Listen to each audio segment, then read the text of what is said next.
The price was suspiciously low, and the seller was in a rush. He left them with a single, odd warning: never force the lock on the back shed. The brothers laughed it off as superstition. But that night, a rhythmic mechanical humming coming from the darkness changed everything. Marcus pulled the pickup truck to a stop in front of the rusted iron gate and glanced over at his brother. Clayton was gripping the deed papers with trembling hands, though not from the cold.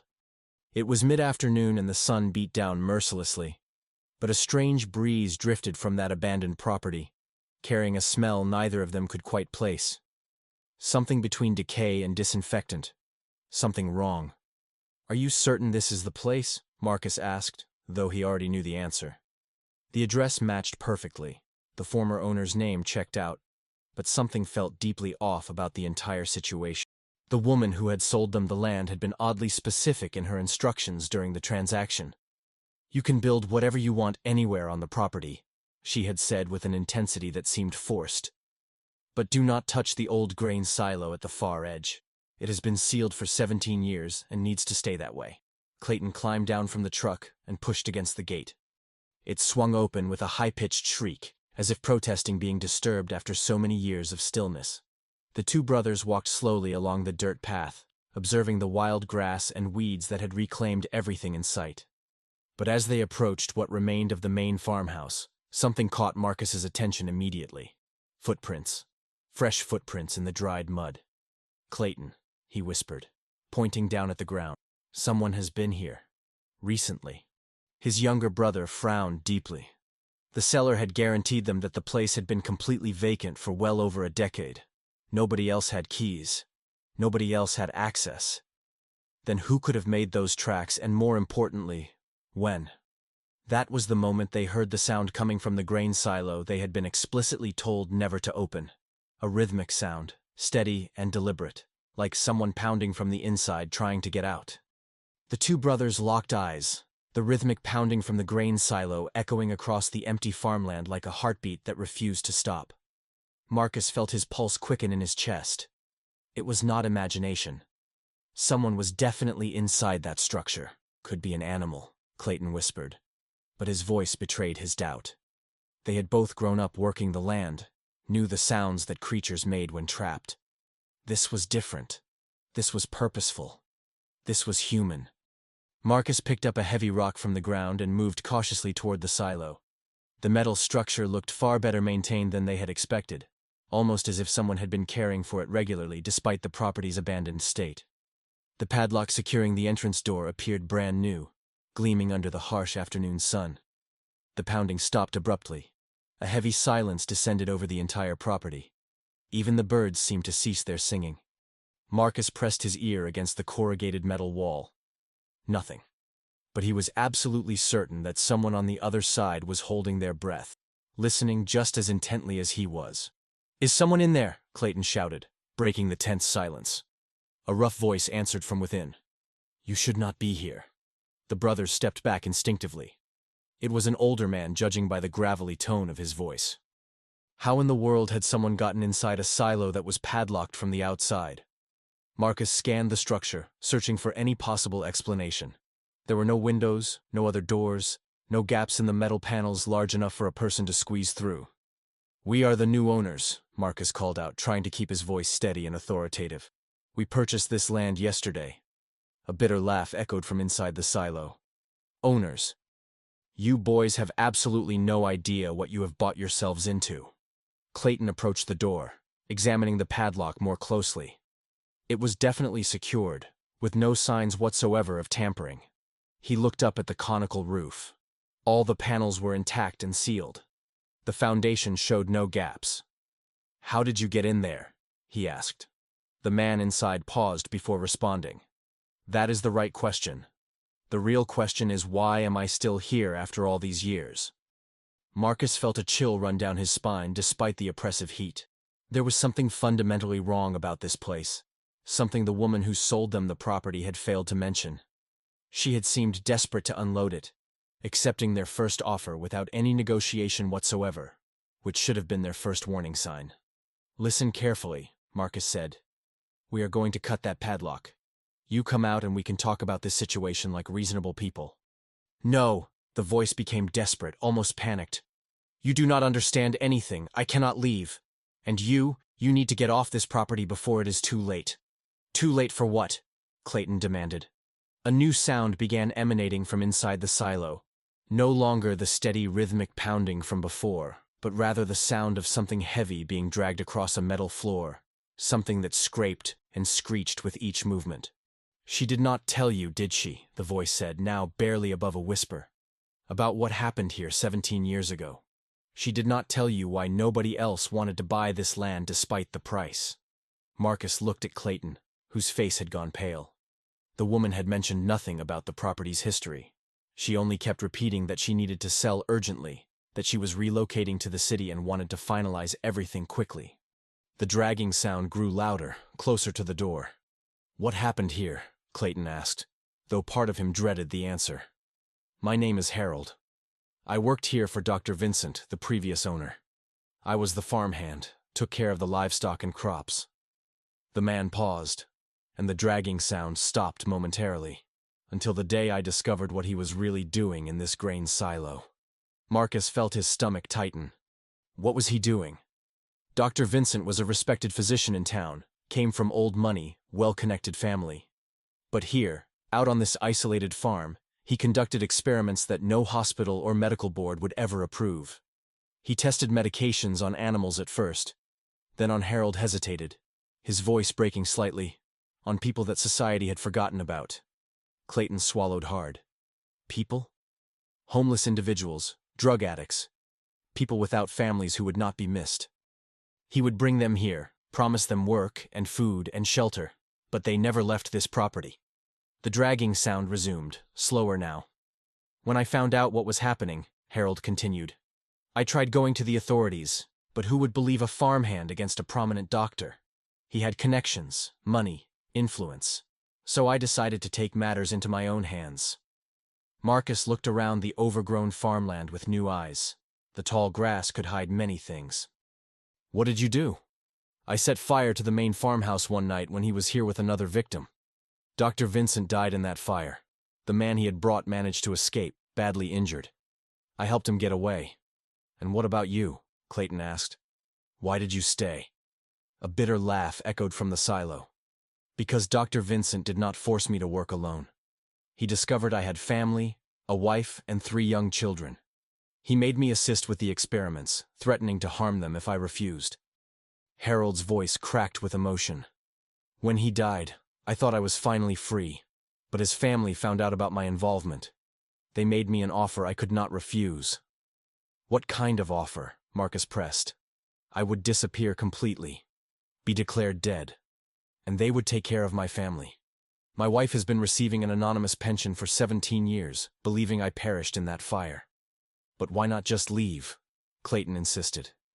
"Why stay locked in here? Because they do not just support my family. They remind me every single week that they can kill them at any moment. My wife, my children who are adults now, my elderly mother. If I try to escape, if I speak to anyone, if I simply vanish, they all die. So I stay. I have stayed for 17 years. I stay." Marcus frowned. "But how do they know you will not run?" "Because they show me photographs of my family every week. They describe my children's daily routines, where they work, what time they leave, which streets they walk down." The voice trembled. "And they remind me what happens to people who disobey. Dr. Vincent was not just a sadistic physician. He was also an obsessive collector. Artwork, antique jewelry, gold, historical documents, all stolen or purchased illegally. The family knows I know where he hid everything." Clayton's heart began beating faster. Hidden treasure was exactly the kind of opportunity he had always dreamed about. "Where are these things?" he asked, ignoring his brother's warning glance. "Right beneath where you are standing," Harold said. "There is an entrance to a secret cellar right there, covered by dirt and overgrown weeds. Dr. Vincent built himself a genuine underground vault." Marcus looked down at the ground under his feet. Now that he paid attention, the earth seemed to have been disturbed recently. Someone had been digging here. "But there is a problem," Harold continued, and his tone changed completely. "The family discovered the hiding place. They come here every week searching. And today?" He paused. Today is what? Marcus demanded. Today is Tuesday. They always come on Tuesdays. That was when the brothers heard the sound of vehicles approaching on the dirt road. 2 engines from the sound of it. Clayton checked his watch. 3:15 in the afternoon. You need to leave right now, Harold whispered urgently. If they find you here, they will assume you are after the treasure, and Dr. Vincent's family does not leave witnesses. The engine sounds grew louder. Marcus grabbed Clayton's arm and pulled him toward the tall grass surrounding the property. Clayton resisted for a moment, staring at the ground where supposedly a fortune lay buried. We cannot just walk away, Clayton hissed. You heard what he said about witnesses, Marcus shot back, pulling his brother harder. We hide first, then figure out what to do. They crouched behind a thick patch of wild bushes about 70 feet from the silo. From there, they could see the main entrance to the property. 2 black SUVs came up the dirt path, kicking up clouds of dust. The first stopped near the burned farmhouse ruins, the second parked close to the grain silo. 4 men climbed out of the vehicles.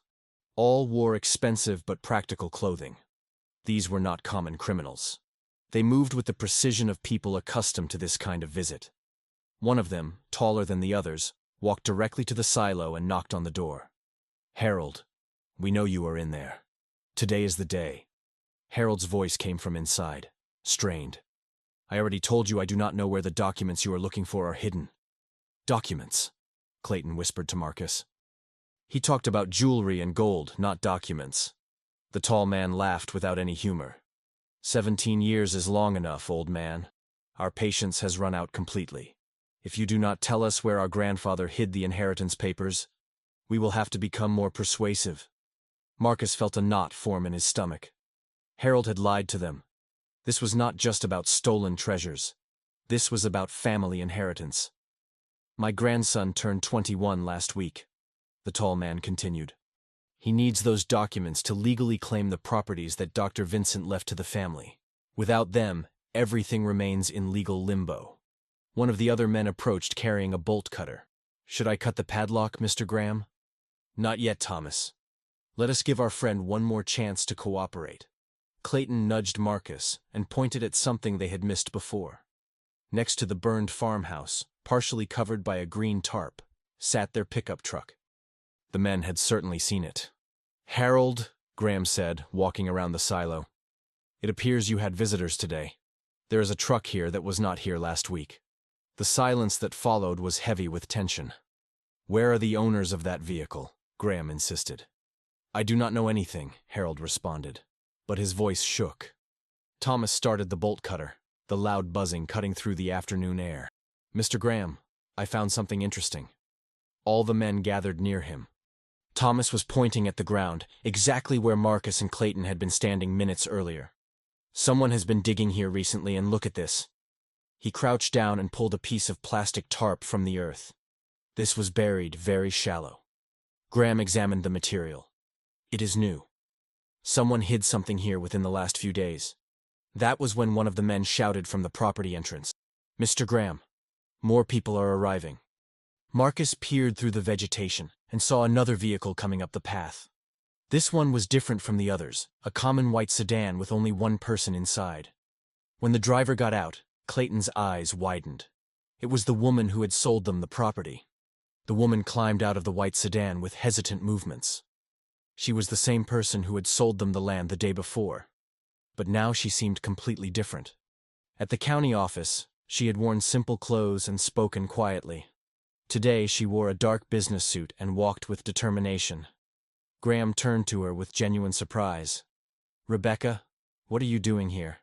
I came to claim what is rightfully mine, she responded, her voice firm and clear. And it looks like I arrived at exactly the right time. Marcus frowned. Harold had said the seller's name was Margaret, not Rebecca. Why had she lied about her name? You sold this property yesterday, Graham said, gesturing for the men to lower their tools. You have no rights to anything here anymore. Rebecca laughed bitterly. I sold the land, dear nephew, but I did not sell what is buried in it. Nephew. Marcus felt the pieces of a complex puzzle beginning to fall into place. Rebecca was part of Dr. Vincent's family. She had sold the property knowing exactly what she was doing. You knew they would come to buy it, Graham said, his tone becoming more threatening. You planned all of this. Of course I knew. You have been coming here every Tuesday for months searching for those documents, but you never stopped to think that maybe I knew exactly where they are. Thomas shut off the bolt cutter. The silence that followed was almost physical. The inheritance documents you want so badly, Rebecca continued, are not in the silo. They never were. Harold has been protecting the wrong place for 17 years. From inside the silo came a sound that seemed to be Harold hitting the wall. Rebecca, do not do this. You promised. I promised to keep my brother's secrets while he was alive, she responded. Vincent died 17 years ago. My promise expired. Clayton gripped Marcus's arm tightly. Rebecca was Dr. Vincent's sister, not just any seller. And apparently she knew where everything the others were searching for was hidden. Where are the documents? Graham asked, approaching her. In the most obvious place possible. In the house where you never thought to look because you assumed it burned completely. Rebecca pointed at the structure they had assumed was just ruins. My brother built a fireproof vault in the cellar of the main farmhouse.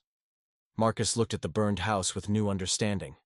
Seen up close, it was possible to see that the main structure was still intact. Only the roof and upper walls had been damaged by the fire. And what do you gain by telling us this now? Graham asked. 50% of everything you find was the agreement I had with Vincent before he died. Rebecca pulled a paper from her pocket. It is all documented and notarized. I have rights to half of his estate. One of Graham's men whispered something in his ear. The group leader's face darkened. There is a problem, Aunt Rebecca. The owners of this property arrived a while ago, and judging by appearances, they are still around here somewhere. Rebecca looked around, noticing the truck for the first time. Where are they? Good question, Graham said, signaling to his men. Thomas, Kenneth, search the property. They cannot have gone far.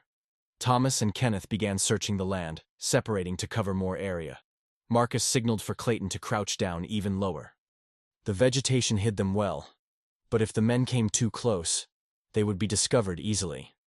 Meanwhile, Rebecca walked to the burned house and began examining the debris. The cellar entrance is in the kitchen area, she told Graham. We will need to remove some rubble. Graham hesitated. How do we know you are not deceiving us again? You already lied about the silo. I never lied about the silo, Rebecca responded, turning to face him. Harold chose to stay there to protect Vincent even after his death. I simply did not correct your wrong assumptions.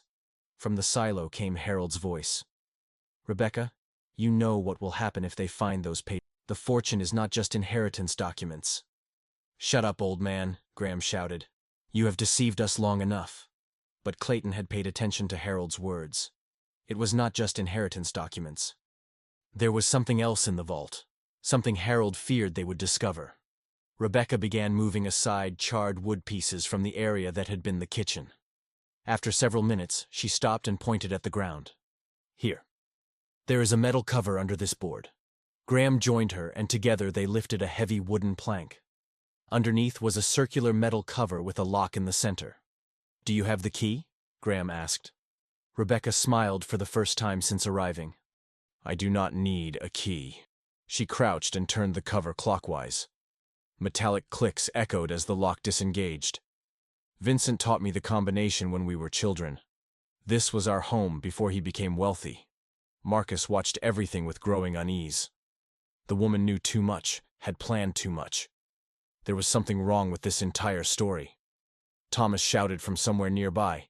Mr. Graham, I found fresh footprints here. Marcus's heart raced. They had left tracks when hiding. Thomas was less than 30 feet away, following the marks in the soft earth. Keep searching, Graham yelled back without taking his eyes off the cover Rebecca had just opened. And find the truck owners. Rebecca lifted the cover completely, revealing a metal ladder descending into darkness. The smell rising from there was of old paper and metal. We will need flashlights, she said. Graham signaled to one of the men who had stayed near the vehicles. Bring the equipment from the trunk. While they waited, Clayton nudged Marcus and whispered, We need to leave before they find us. Or what? Marcus hissed back. Or we try to reach that vault before they do. If there really is a fortune down there, Marcus shook his head. It is too risky. More risky than being found here with no explanation. Clayton pointed to Thomas, who was getting closer and closer. In 5 minutes, he will see us. That was when Rebecca descended the first rungs of the ladder and shouted from below. Graham, you need to see this. There is much more down here than I imagined. Her voice echoed from underground, loaded with excitement and something that seemed like fear. Graham descended the ladder quickly, carrying a powerful flashlight. The light moved through the cellar as he examined what Rebecca had found. For several seconds there was only silence. Then Graham's voice echoed from the basement, tense. My God, Rebecca, how many people know about this? Only me, you, and Harold.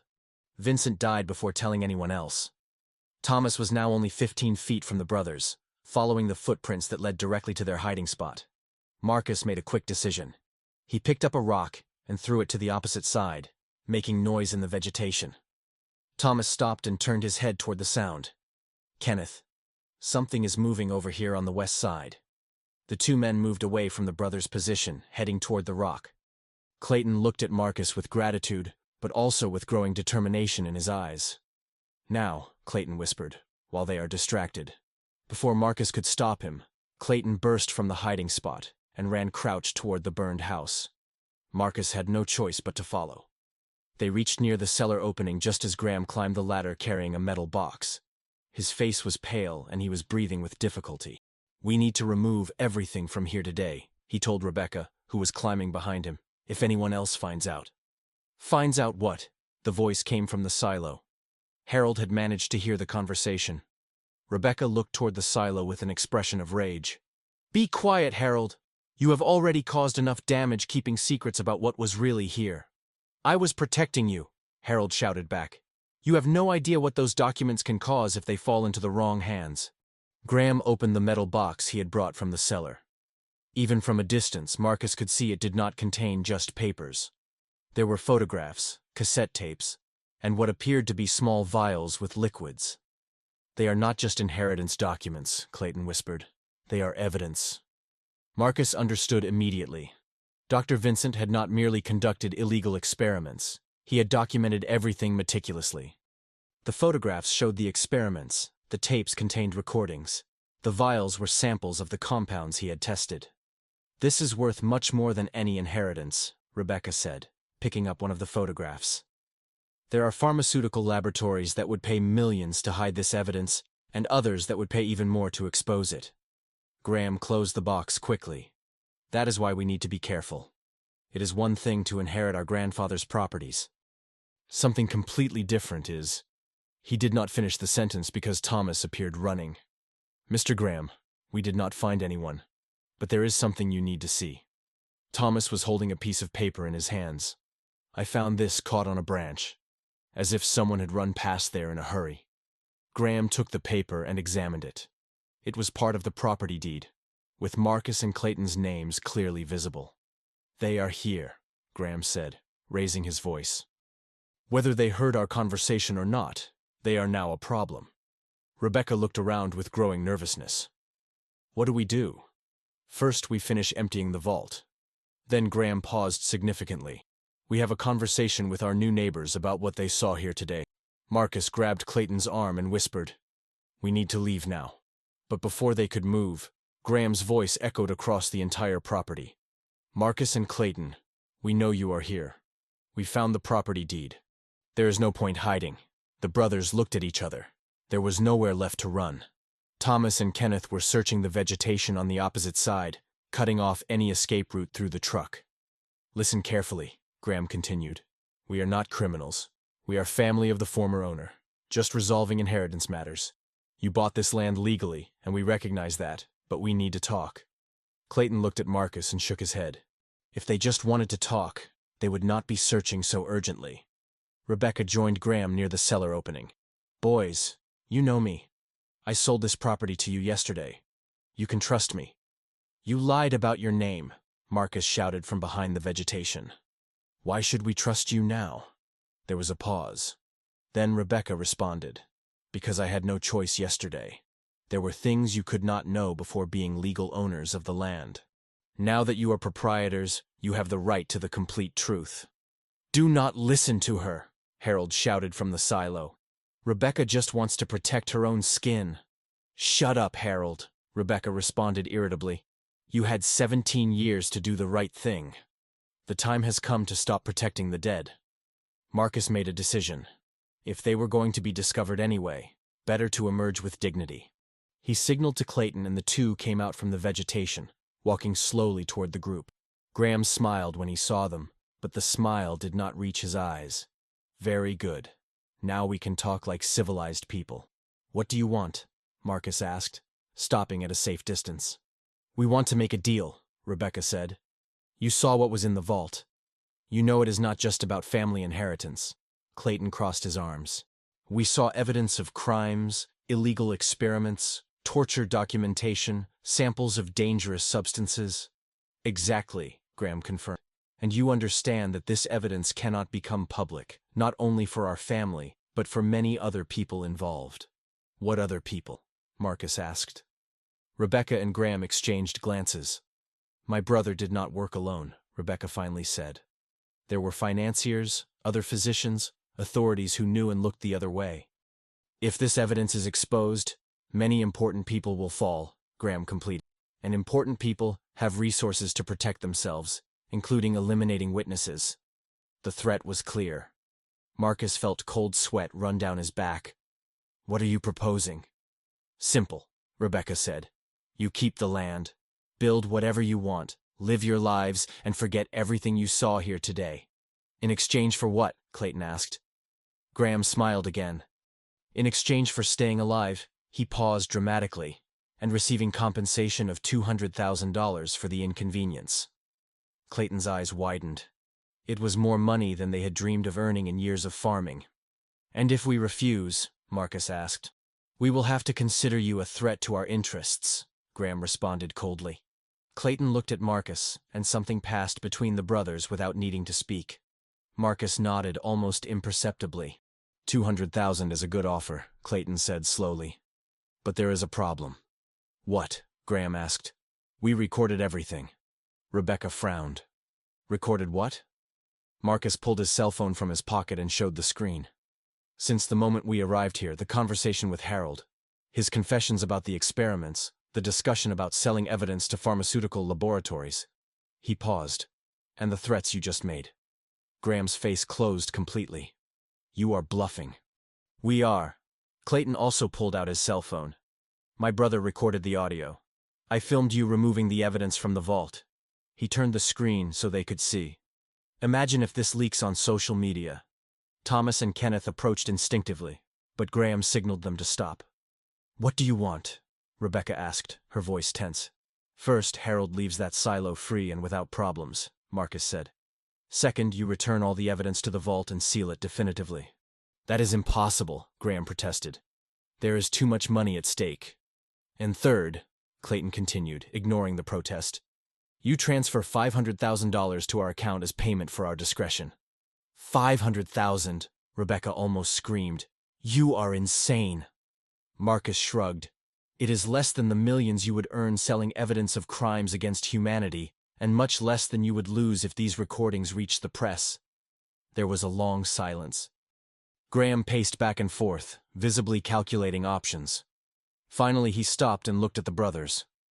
How do we know you will keep your part of the agreement? The same way we know you will keep yours, Marcus responded.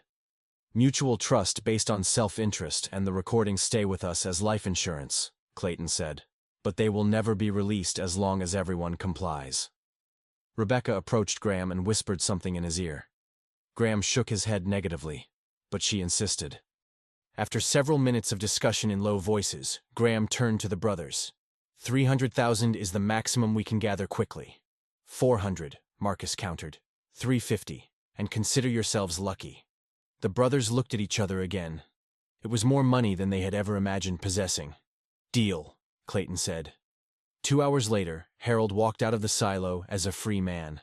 The evidence returned to the sealed vault, and the brothers had a new bank account with $350,000. When everyone had left, Marcus and Clayton sat on the porch of the burned house, watching the sun set over their farmland. Were you really recording? Marcus asked.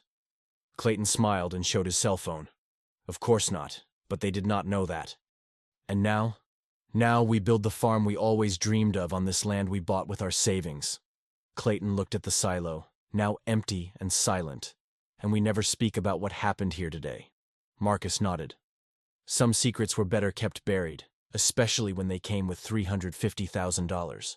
If stories like this one move you, then you are exactly where you need to be. Do not just watch, become part of this community. Hit that subscribe button and let us know in the comments what you thought about Marcus and Clayton's choice. Would you have done the same? Share your story with us. Your support and your voice mean everything, and together we keep bringing more stories that make you think, feel, and question what you would do when courage meets impossible choices. See you in the next one.